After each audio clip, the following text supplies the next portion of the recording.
right. Hey, everybody. We're here with Chip Kerr with Kerr&Co Realty. Chip, thanks for joining us. Thank you for having me. Appreciate it. Yeah. And so we're going to get going with Jeremy. Jenga with Jeremy. I always get it wrong. I always say it backwards.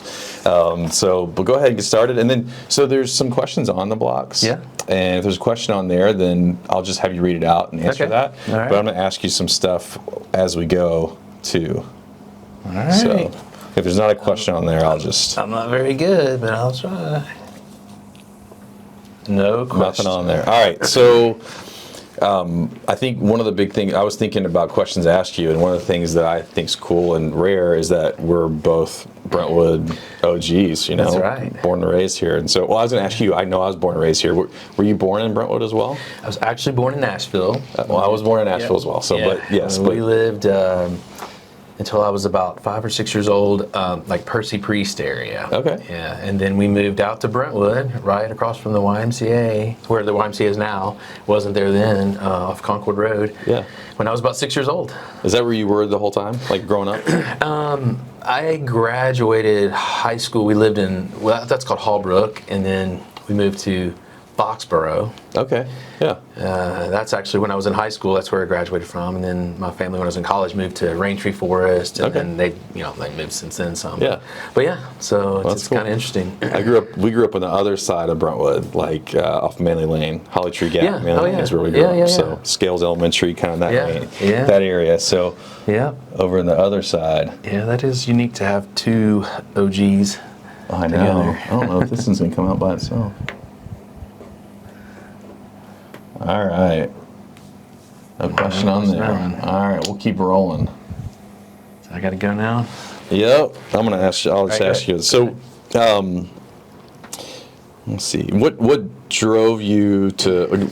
Why did you get into the real estate world? Like, what drove you to get in the real estate world? You know, I graduated from the University of Tennessee with a business degree in logistics and transportation. And I did too. Did you pick it did you pick it like because like you were interested, or just because you had to choose something? I picked it. I was in accounting. Okay. And when I was in school, I don't know about now, if you wanted to sit for your CPA exam, you had to basically take one more year of a college, get your master's, right? You were ready to get out of there. And I was like, no, I don't want to do that. I want to get out. And so I switched during my junior year, and everything I had done for accounting would apply to logistics and transportation. Okay. And at the time, the University of Tennessee was starting to be known for that. Right.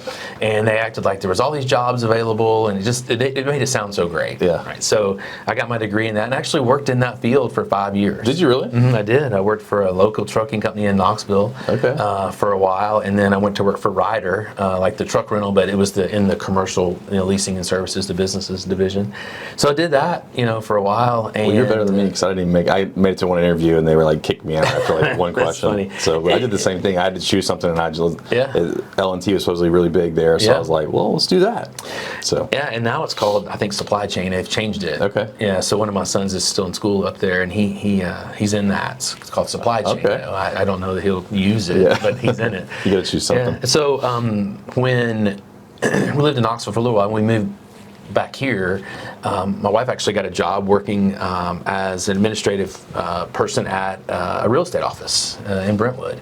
And just kind of one thing led to another, and there was just an opportunity, and it was kind of a new construction type opportunity. And what office did she work at? She worked, the name is a little different now. It was Shirley Zeitlin and Company Realtors, but in the Brentwood office at the time. And is there still an ERA around? ERA still exists, but I don't know that there's any around here, with the muscle.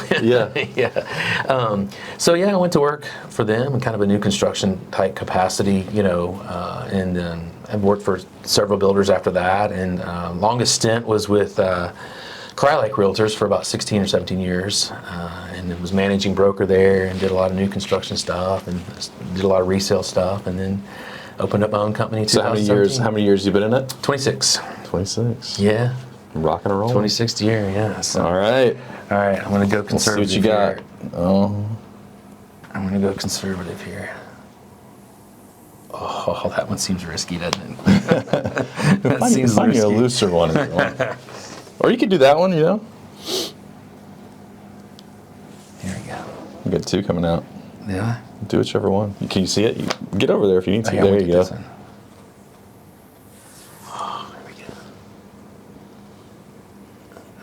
bit competitive. All right. Yeah, what you got on Coffee there? or tea? Me? Neither? No, both. Oh, both? All right. Yeah, it's interesting. I have cold brew coffee every day, Iced tea or hot tea? iced tea, Yeah, and I yeah. have cold green tea every day. So growing up in the South, did you even know there was such thing as like unsweet tea? Yeah, that's funny. I did because I think my mom always had it both, Yeah. Dump the sugar but in. It is funny because I didn't know there was. I thought they were all sweet tea. I was like, I'll take tea. They're like, this doesn't have any, so That's funny. I'm with you. Let's see. What do you have, like, is there a pivotal moment in, like, your real estate career that you can look back on and say, like, things changed at this point, or, like, maybe something that really was, I don't know, a game changer for you that you can think of? I'm going to steal this one. You knocked out. I did a lot of new construction early on, and I enjoyed it a lot. I actually, my first real estate stint, I ended up working as an on-site agent at the Governor's Club, so it was kind of interesting. I was not even 30 years old and doing that, and it was very interesting. But when I started really pursuing resale business, general real estate business on top of that, and I had a year that was really, really good, and I had just done a lot of business in whatever neighborhood I lived in at the time in Franklin, and that's when it was kind of like I thought, okay, this is going to be a career. long term. Yeah. Yeah, I'm not just trying this. This is going to be, Well, you're a wholesale name in this area. Yeah. I mean, you may not. I mean, you may know that, you may not. But just like from being around Ravenwood and Brentwood, and everybody knows your name, which is not a bad thing, right? If they know you sell real estate. I think it's great. I don't see that from my end, but I like to hear that. But I guess that's what you have to do. That's what I hear. So you're the man. All right, your turn. My turn? Squeeze one out while you're talking. All right. Let's see here. Risky here, huh? Oh, that's going risky right there, isn't it?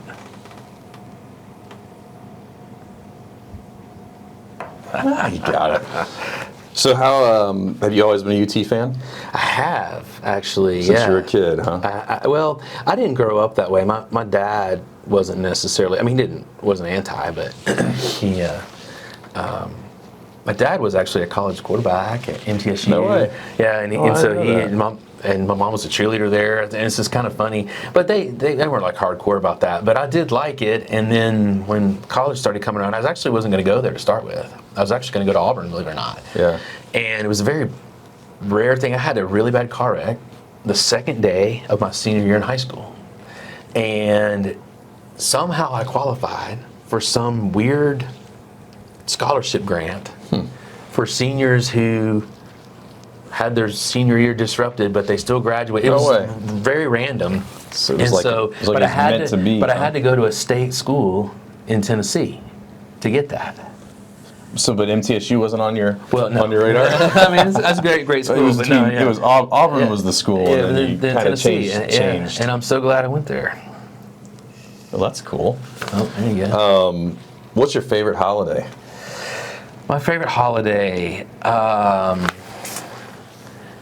would say I really like Christmas time. Yeah.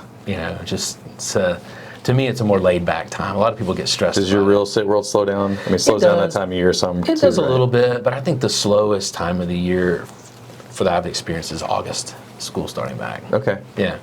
Interesting. End of July to me starts going a little because nobody wants to slower. buy a house right when their kids start. Yeah, it's always just hectic doing everything. Right. So to me, August is usually the slowest month. Usually, I mean, December is not like the best month, but it's not usually terrible. Yeah. In my world. Yeah. So sorry, I jumped in there, but That's all right. For Christmas though, what okay. is there? Just family or just family, and you just I don't know, just the memories of when the kids were little or when we were little. It's so just much a lot fun, of stuff isn't like it? that. Yeah. So I don't know. fun. I think that's probably. I like all the holidays, but I think Christmas is probably. Yeah, Christmas is fun. I agree. All right, it's your turn. It's my turn. Gosh, here we go. That feels pretty good right there. Do they usually fall down? Is that how you lose? Yep. You think I'm gonna make? Yeah, it'll go at some point. No, you're all right on this one, I think. No question. Nothing. All right. So, how does your day-to-day life differ, like now compared to maybe like 20 years ago? maybe like when you were either first getting started in real estate, like how is it different now than then? How really hilarious. You'll really laugh at this. So much of our time 20 years ago was spent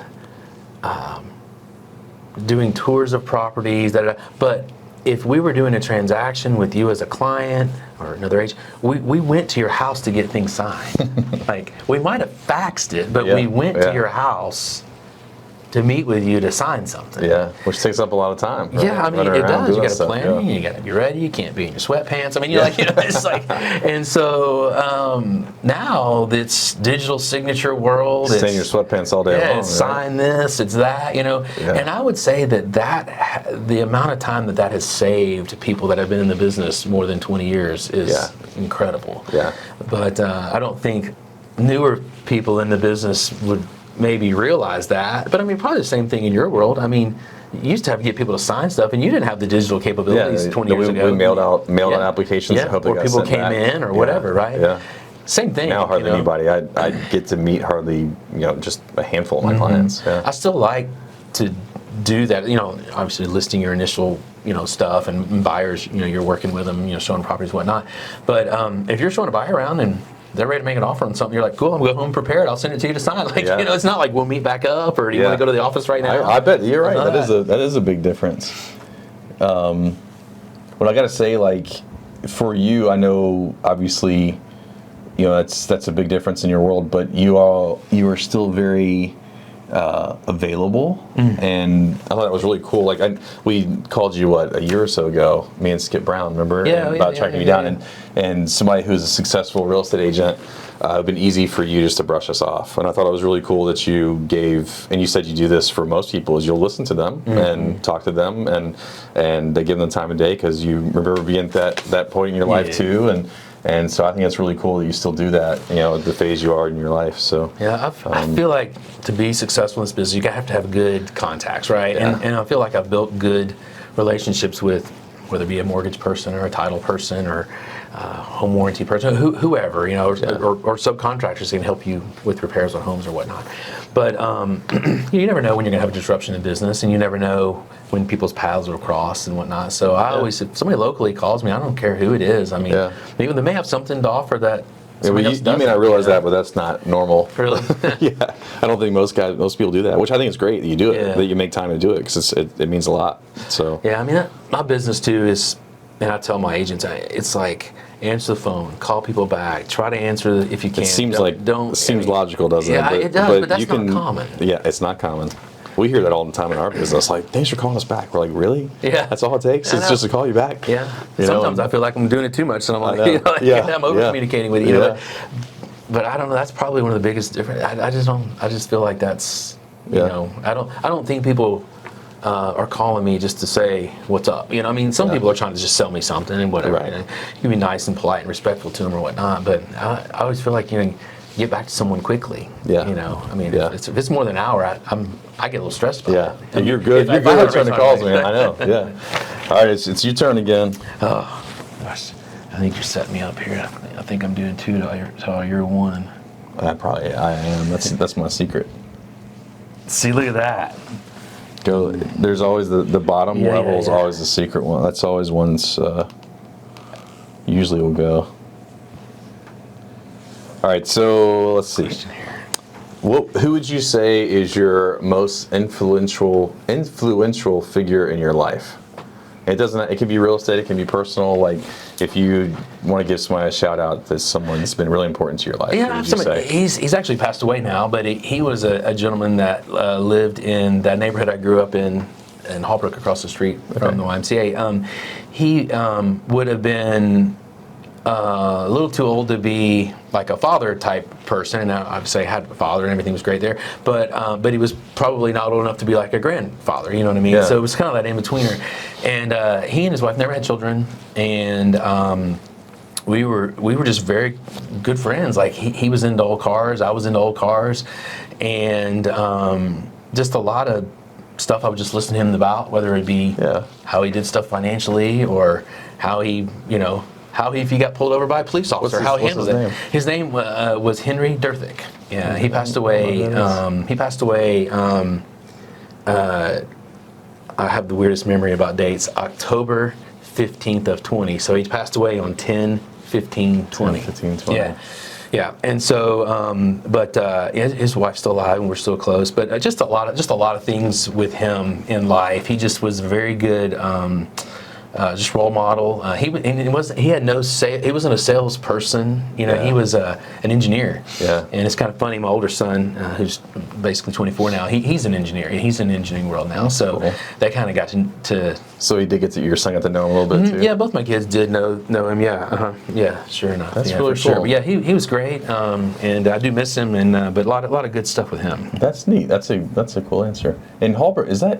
It's the Whittemores. Oh, right? yeah. Okay. Yeah, Whittemores. In fact, figured that was the Whittemores and the Durthicks, the people I'm talking about. They're like the OGs. Like, yeah. I think there might not be anybody else that's been there original. longer. Oh, are they still there? The Whittemores are. Wow. Yeah. In fact, when Bill, that's who you're probably, and Amy and Ashley, right? Yeah, yeah. When Bill was born, our backyards were only separated by a creek. Oh, no way. Mm-hmm. Okay. Yeah. So Amy was a year younger than me. Ashley was 2 years older than me. And then Bill was actually my wife's age. So, okay. But I know, I know. Yeah, it's hard for me. They all ran around. Oh yeah, they're all around the same age. Yeah. So. But it's funny. I know Amy and Ashley and Bill really well. Like we talk every time we see each other. But I've actually become pretty good friends with their dad. Oh yeah, he was always a cool guy. Yeah, he always seemed like he was super just he's chill. Awesome. Yeah. He's so funny. Yeah. I like him so much. Yeah. I'll kind of keep in touch with him, and he'll ask me questions about this and that or whatever, and we sort of stay in touch. I think this is getting like some real estate clients, not stable, right?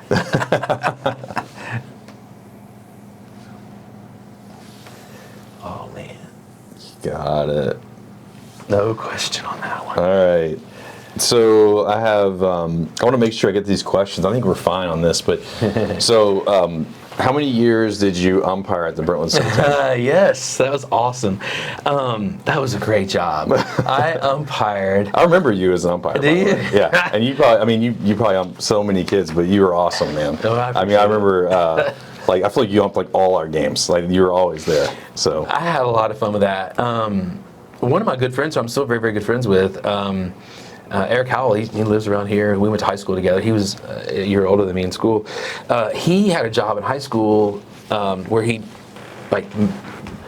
took care of the fields. Yeah, he drug the fields. Didn't you do that? Keith did that for Put a the little bit chalk too. on. He did. It's awesome. That's fantastic. So when he went off to college or whatever, somehow that job stopped for him, and I had helped him that much here and there. But I got that job, so I took that over, and then a guy I went to high school with did it, and then at one point my younger brother and I did it. So we had so much fun because we had freedom, but we just had to get the fields ready before games started at 5 o'clock or whatever it was. Yeah. In the summertime, and so that was the best. And then you just pick up umpiring right after that. So I don't know. I guess I did that from. I think I was 15 or 16 when I started doing that, and then I guess I did it till I was about 18. Yeah. Well, you obviously. That's one of those things that you probably have no idea that you probably impacted a lot of people's lives and you have no idea. Like there's tons of people probably just like me, they were like, who was that umpire? He was so cool, because you're getting to impact someone. Like at that time for me, like that game, for you're probably like, it's a kid's baseball game. But for me, it was a big deal. It's a baseball game. I was competing. And then to have somebody there that was like a kind of like a positive figure that was overseeing it was cool. Yeah, well, I appreciate you saying that. I definitely remember parents being upset about stuff. I was going to ask you what I was going to follow up with that. Who was the kid that you remember being the best baseball player when you were umping? And then I was going to ask you which coach was the craziest. Kid that was the best. Can you remember some kid that you're like, man, that kid's a stud? I'll be honest with you, and it may just be because he's here local right now. and I know he's here local, and you're going to know him when I say. But his dad was a good coach, and I just remember he was good. I just remember he was really good. And it's Seth Maxwell. Do you know the Maxwells? Yeah. I mean, I think they're Seth played. We were the same age. Yeah, you're the same age. Played together. Yeah. He was a very good baseball player. So obviously you didn't notice me. We played against each other. I'll tell you. Yeah, I don't. I mean, I'm sure. I even caught some. So we had. I don't know. This is very interesting. I'll tell you, he was a really good baseball player, and he was kind of a more known figure around here now. Do you remember the Crockett family? I don't remember the Crockett family. Obviously, the Crockett, is it all Crockett Road and everything? Well, or is it, do you know there was a guy that was my age, Russell Crockett, and then the guy older, Danny Crockett. And Danny Crockett owned First American Mortgage, a big, huge. Remember they used to sponsor that LPGA, and he sold out or whatever. But both of them, especially Danny, was a very, very good baseball player. Okay. I mean, he was a phenomenon. So he's older than me, so I never umpired him or anything. Yeah. But he went on to play at, I think, Lambeth. Okay. Maybe, but he's done obviously really well for himself. But their parent, his dad was a little older. I think they had older siblings too. And his dad, do you remember the old man that would sit there and yell, like, knock it to the weeds? Do you remember that? Like, there was a man, he was yelling, not derogatory, like very. Was he just there for his kids or just whoever? Yeah, he was just there he was kids, but then everything else, and it was really anybody that probably, I guess, had to be older than you, right, would remember Mr. Crockett doing that. It was fantastic. Yeah, that's I'll never hilarious. forget that. Yeah, that's awesome. Yeah, good times. I have great memories of Civitan. It was like a playground for kids. It was just like I think I got dropped off sometimes when I wasn't even playing, and we would just run around. That was a place to hang out. Yeah, remember that back there? They before they changed up the parking lot back there was Flat Rock. Remember they had like the creek and all that. And, I remember. Yeah, so it was good. That was good times. Yeah, that was real good times. That's funny. Yeah, it was real good times. All right, I think it's your turn. Do you remember, Keith? Is it his turn? Let's see. You want me to go again? I can't remember if it is. I may be cheating. I think you are. I think I'm cheating? I think so. Okay, I'll go. You were like, that's fine. It was. Oh, you're going for you. Well, I'll just go. That doesn't matter. I know. So one of my memories of Civitan is you get a baseball and you can take it to the concession stand. Yeah. And you get a drink. Oh boy, you're right. And oh my gosh, don't fall. And we'd always get a suicide. Did you ever go for the suicide? Were you too old for suicide? No, I, as soon as you started going to the set, I thought about that very thing. Yeah? Yeah. That's hilarious. A little bit of everything, right? Yeah, hit them all. Yeah, exactly. Which was probably like 3 back then, It was probably like 1, 2, 3. But now it would be like 75. Yeah. So that's funny. All right. Oh, I got to go here, huh? You ask me a question while I'm doing this. Yeah. So obviously, I know you won't brag on yourself, but obviously you've been very successful in the real estate world. Like, when you got rolling and you realized it was going to be a career, like what do you think, is there something that you did that caused you to be successful? Like, if you're just being candid and honest and you're saying, to me, like what maybe makes you different, or what caused you to be successful? I mean, you kind of hit on it earlier a little bit, but what do you think? I think that for a lot of people, being in real estate, for a lot of people, it's not a full-time thing. They're not doing it to support their family and whatnot. So it was for me. So I had to take it extremely seriously. My wife did not work outside the home at that time. So we had 2 young kids, and had to make that happen. Yeah. But I think two really honestly things to me is I really always say this to myself, to my agents, or just talking in general. I mean, it's the most expensive thing that someone's likely ever going to purchase. Mm-hmm. So you need to act that way. And that's a very, if you just think about that, it's not really sometimes super duper hard to buy a home all the time, but it's still a very big decision. There's a lot of emotions involved and stuff like that. So I try to say that. And then I saw this sign one time this guy had in his office, and he said that somebody made it for him, and he said, I can have her make you one.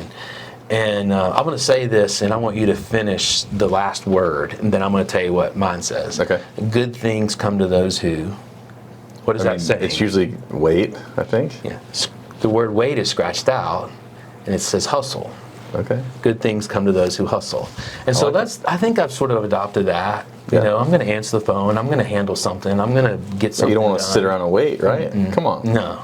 And Who said that? I don't know. Who said wait? I don't know. Probably somebody that patience. You know, I'm not saying I have a lot of patience, but you know, that's probably the two biggest things. I really do feel like I do take it extremely serious what somebody's purchasing, and if I was ever working with you behind it, you're going to hear me say the word resale a ton of times, like, and you're going to get so tired of that because you know you're probably not going to live there forever, right? Someone should buy something that you can resell down the road, and so I do care, and I think that comes through. But then also I do hustle. I mean, I know I'm aggressive. I know I have an A personality, but that's part of the sales world, I guess. Yeah. So Well, you've done a great job. Well, I appreciate that. I already forgot. I think it's my turn again. I think so. I gotta pay more attention to my Jenga game here. Am I giving him a little bit of a challenge here today? Yeah, it's wobbly. Oh, that's the one I was going to go for right there. I'm not sure. It's Whenever one of the side blocks in the very bottom goes, then it gets everything above it gets all wobbly. Yeah, it's wobbly. All right, let's see what else we got on here. All right. Is there can you think of these days a good training or like a resource for real estate? Like if you were to say to somebody like to keep up with the times, is there something like a website you go to or something you follow to kind of keep up with like real estate these days? You know, honestly, I think a lot of the associations around here, you know, you've got the Williamson County Association of Realtors, you've got the Nashville Association, you've got, you know, and if you're in Murfreesboro, there's one there that you're a member of, whatnot. I think just being around other agents and going to events, and if you have to do continuing education, which agents have to do, I always recommend to try to do it in person if you can. I think you gain so much more out of that. So that's one thing that I try to tell agents to do, and I try to do that myself. You know, just try to be around. I'm not a big particular podcast thing or a particular thing, but I really do think that just being well-rounded in that, listen to as much as you know, listen to lots of. Well, I think even just being. Like humble enough to know that you could talk to other realtors and still learn stuff, you know? Oh yeah, and like 100%. and bounce things, and also know that the market's big enough where you're not going to all be like eating each other's food. Like it's like there's enough to go around, right? And you can share secrets and what works, and but not everybody feels that way. Well, you know? I'll tell you this. I mean, I don't care. You know, 26 years, whatever, been in the business, you know, and I've done a good fair share. I would pay to be a fly on the wall for other agents' appointments. Yeah. Just to hear what they do and say. Yeah. You know, I would pay to do that, and I tell people that all the time. I mean it sincerely. Like and especially if I could handpick the agents I wanted to go with, I would certainly pay. Yeah. You know, to do that. That would be, no, I don't think nobody's perfect, right? And everybody, I think you can always learn something. Yeah. Do you have any other mottos or mantras? I know you had the sign up. Is there anything else that comes to your mind that's like, if you were to tell like a new agent, like something, I don't know, a saying or something something you would share with somebody? At the top of your head, you can think of anything? New agents, I tell them to fake it till they make it. No, but no, I mean, not in particular. I think going back to that I already friend stole of mine, your sign. The friend of mine, Henry, that I was talking about, he worked for the state of Tennessee in the engineering department, in their bridges and overpasses department, and had a very high up position. And he said that he told his employees all the time to always remember that their mantra needed to be, "We give a damn." You know, so I think probably something like that. Yeah. I guess if I had to pick something else. That's good. Yeah. That's awesome, the relationship you had with him. Yeah. And then you remember all that stuff. I do. Yeah, I remember lots of stuff. I do. All right, we're getting the nitty gritty here. You got any loose ones anywhere? I don't know. So, there's a question on there. I forgot to even look at any questions. I don't think there were any other ones I had. Whoa, that's a good one. What's a new skill or area you want to explore? Do you have anything? Oh yeah, absolutely. TikTok and Instagram videos. Yeah, there you go. I'm sincere about that. That's, I mean, not everybody's comfortable on this side of the camera. Yeah. I'm one of them. And so, but there's some people that are just so very good at putting it together You'd and, be and doing surprised. it. You've done a good Yeah, job. well, I appreciate think it. it's I think it's just it's not that I don't know what I'm doing really either, but I think it's just like showing your personality. If your personality comes across on video and it's truly how you are, then people are going to feel that. Yeah. And obviously you're a likable guy, and if you come across that way, people are going to feel that. And it's like I think you don't have to be perfect. Sometimes you make a mistake or stumble or say like that's almost like the vulnerability is a big part of it too. So. I admire. There's realtors now that are really, I mean, guys and girls both that are really coming up with content on a weekly basis and out there shooting it themselves and editing it themselves, or maybe somebody's helping them edit it, but they've got the equipment, and I mean, they are really putting a lot of time into content creation, and I really admire that. I mean, that's something that I think. Well, it's like you're not only a real estate agent, you're also having to do videography, and it's 100%, like it isn't necessarily in the same line of work. So, I think that's something funny. I'm very interested That's a good in. answer. I've been sincere about that. So, oh boy, I don't know if there's any in this one. oh, there you go.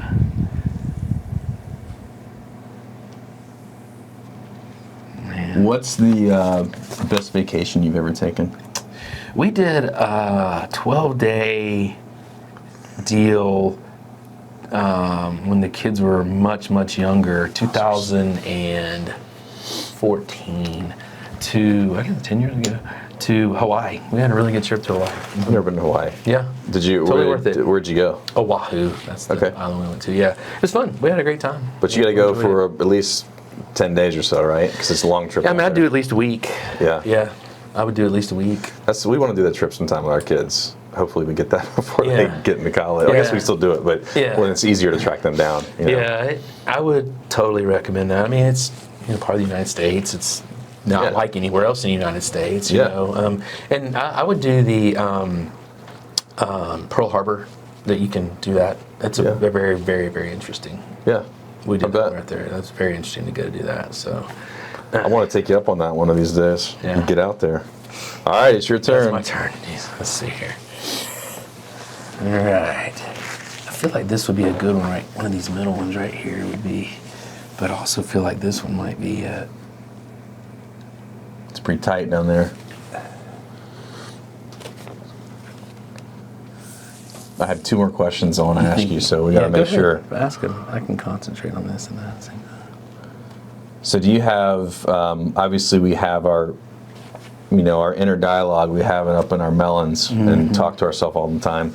If you were put in the tough spot in the real estate world, whether it be a negotiating thing or working through with a tough client, like, oh!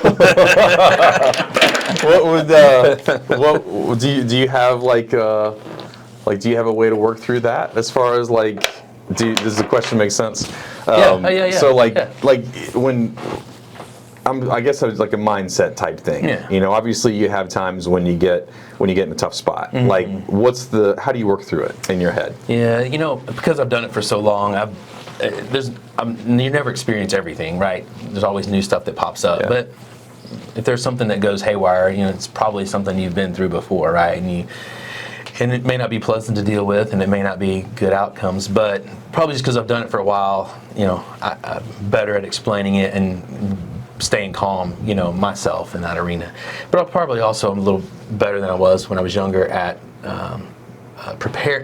planning for those things not to happen, trying to do things to not.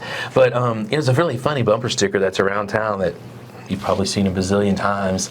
And nobody knows what it means. It was affiliated with a church, and I'm not sure which church it was, but it said Igbok. You remember? It was a black bumper sticker. It's gonna be okay. Yeah, IGB Yeah, it's gonna be. It was from a church around. I just assumed it was like some random thing. So I think it was I'm not sure. I have seen that a lot of places though. And so I just try to think it's gonna be okay. It's gonna be okay.